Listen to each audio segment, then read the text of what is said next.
Hi again and welcome. It's Michigan's AutoTalk Podcast, and this is episode 65. I'm producer Phil Tower.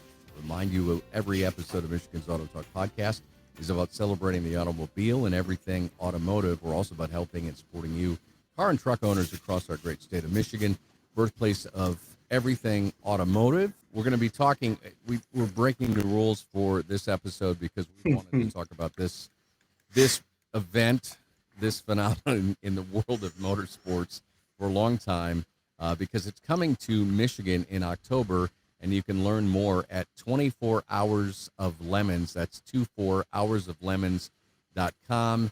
I am here, of course, along as we are in most of our episodes with producer.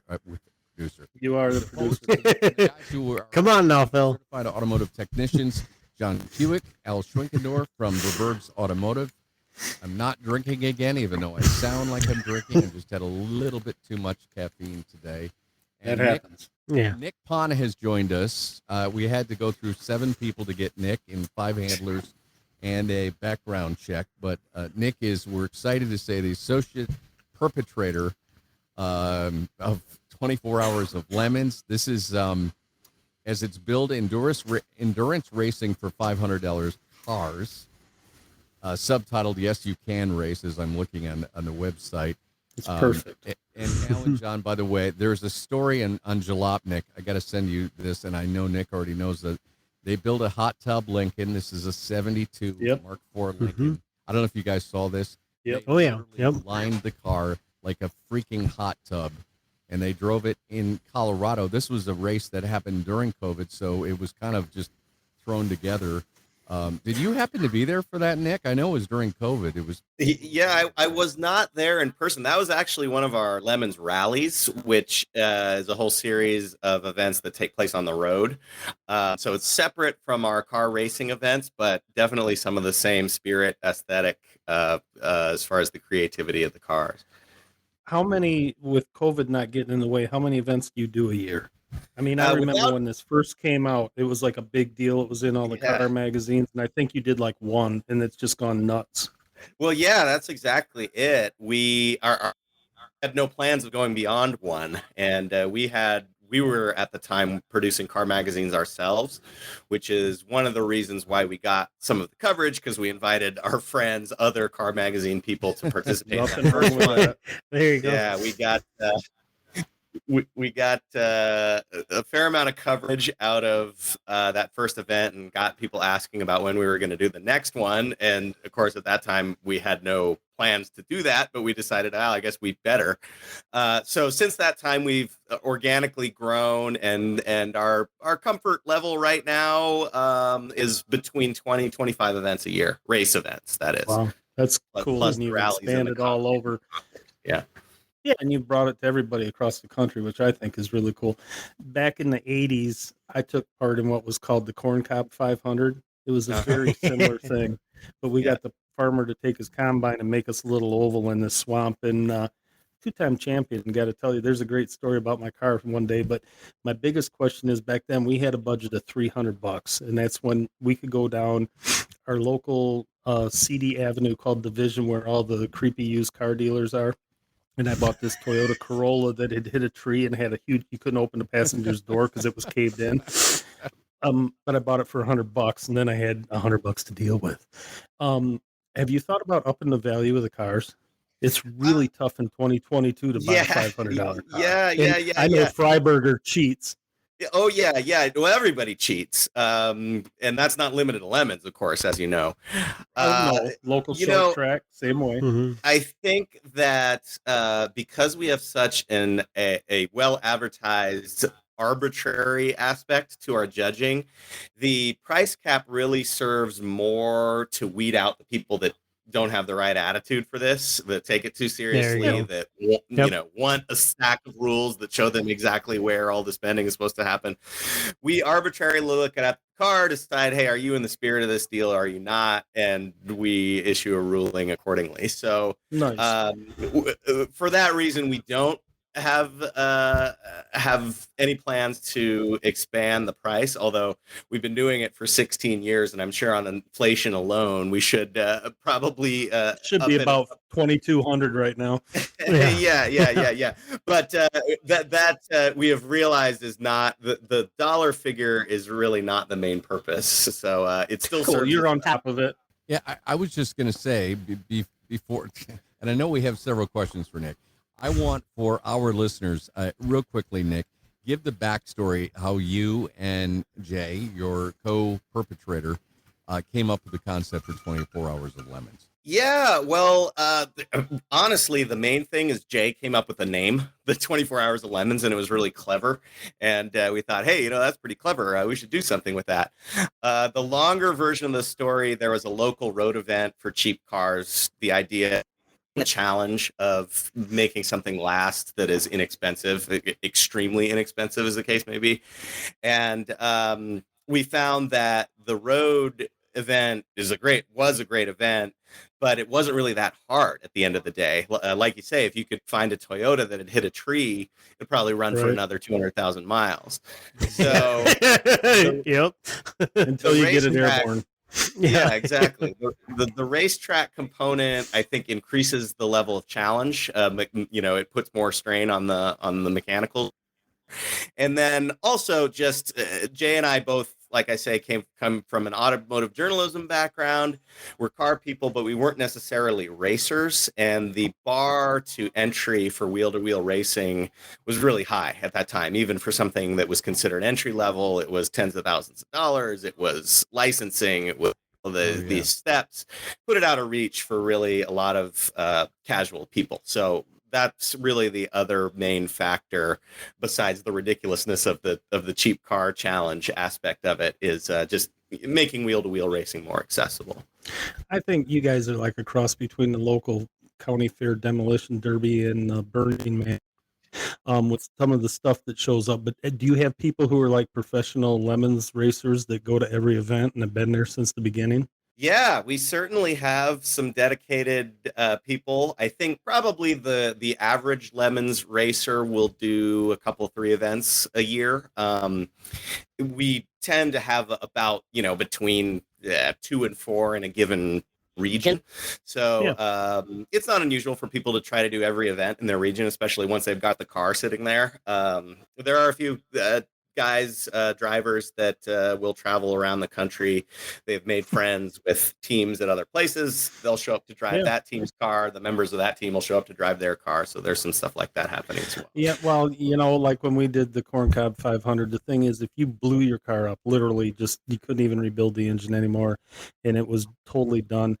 It was so much more bang for the buck. It was totally worth it versus being an SCCA guy or an IMSA guy or something and going wrecking more money than you owe on your house. It, is now totally gone. It's just a great concept. Yeah, accessibility is definitely a big part of it.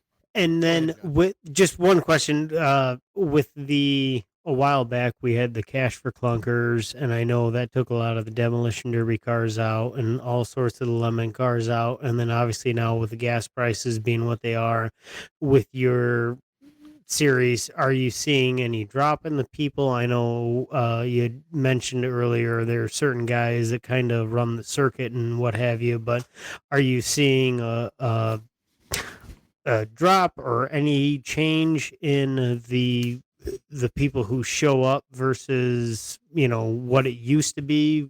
No, I think that, I mean, let's be honest, it's always going to be sort of a disposable income activity, racing in general. So, isn't it 5 drivers and they each pitch in $85? Here you go. Yeah. I was going to say, that's all racing. It's all disposable. Even my wife would allow that.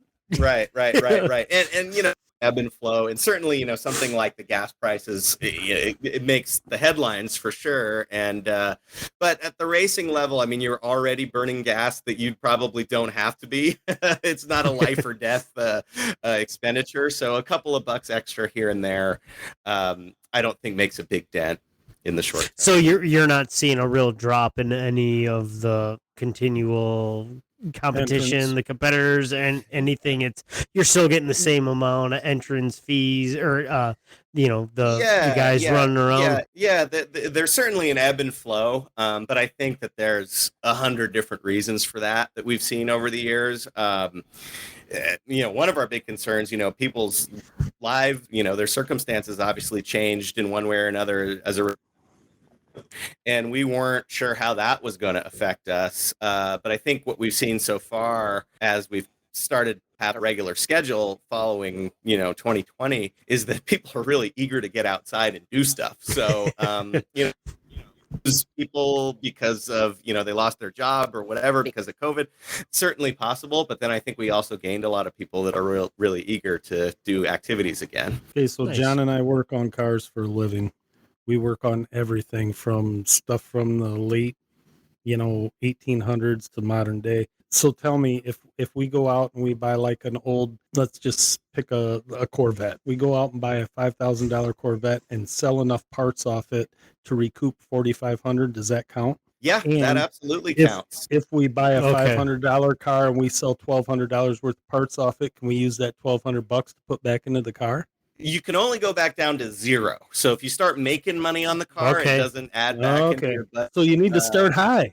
I was going to say, although there, define starting, because I can up my work labor, if that's what it Right. costs, I have no problem charging that up. So No, I'm just saying you could go out and buy a nice car, and I don't know what your rules are about doors and stuff like that, but I mean you can sell AC compressors and all this stuff that you're not going to need during the race, and you get to certain vehicles where the parts just flat out are not available. I could see where somebody who was a smoky unit and really used his brains could come out with an advantage. oh yeah, But absolutely. that's just me. I'm German. Yeah. No, and that's certainly a good way to think about it. German cars are big when it comes to that because interior stuff, seats, Yeah, all that seats. stuff. Heck yeah. So yeah, there are definitely creative ways to tweak the budget to your advantage. I will say that while focusing on the budget component of putting together a team, the organization and driving and consistency and staying out of trouble is even more important. So I think that if you have a $5,000 Corvette that turns faster lap times than that Corolla that hit a tree, if the people driving the Corolla can keep the car on the track, they'll still be faster over a long race. I've talked to like 3 people who have competed in this, and their whole thing was, year 1, they went out with all these great expectations and everything else. In year 2 and year 3, it was an excuse to tell the wife that I'm getting together with the buddies every Wednesday and Friday night to work on the car and actually just drink beer and then rivet stupid stuff to the side of it and paint crap on it with bug bombs and stuff like that. So I think that's pretty cool. For people listening, where can they find out more about this? You got a website? Yeah, the website's 24hoursoflemons.com, and everything you need to know is there. We have, instead of an FAQ page, we have a WTF page, but it serves the same purpose. There you go. And we try to make it really as easy as possible for the average person, especially somebody who's never wheel racing before, to be able to hop on and understand what is required. Okay, as a former junk stock driver, I have one final question.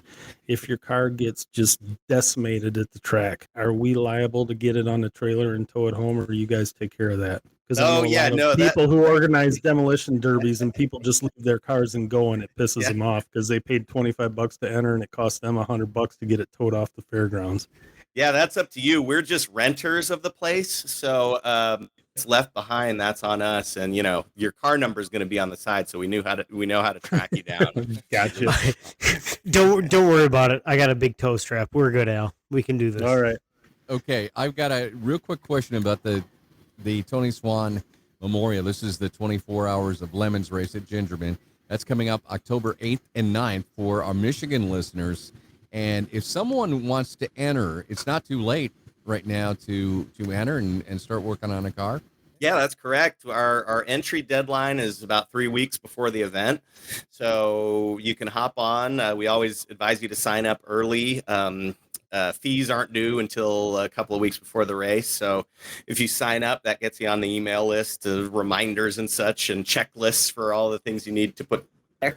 And of course, if you just want to watch, we've got spectator tickets available on the website as well. I got to think John and I should go down there as a business venture about 11 o'clock Friday night when the family's all asleep and drink some beers and stay up for 3-4 hours because all the crazy stuff happens in the middle of the night. You're reading my mind. There you go. Well, we appreciate you coming over. Associate Perpetrator, thank you so much for joining us. Give our best to the rest of the Lemons crew, and I know you said you won't be in Saugatuck for the race there, but we look forward to having you guys in Michigan. I know there are a couple of races in Michigan. If I'm yeah, we do 2 there at Gingerman, one in the spring, one in the fall-ish. Yeah, it's a great Nice venue. facility too. If you've never been, people, it's it's gorgeous. It's really good. I used to SCC solo race at the original Gingerman, which is made for motorcycles and go-kart. So all you could do is solo racing where it's one car on the track at a time because it was only like 13 feet wide. And they bulldozed that down and built a new one. And it's a really, really nice facility. Nick, thanks so much for joining us. Thanks for having me. We'll look forward to staying in touch with you. Again, it's 24hoursoflemons.com, and that will put the wraps on episode number 65 for Michigan's Auto Talk Podcast. I'm producer Phil Tower. I'm El Schwinkendorf. I'm John Puhek. Thanks for listening.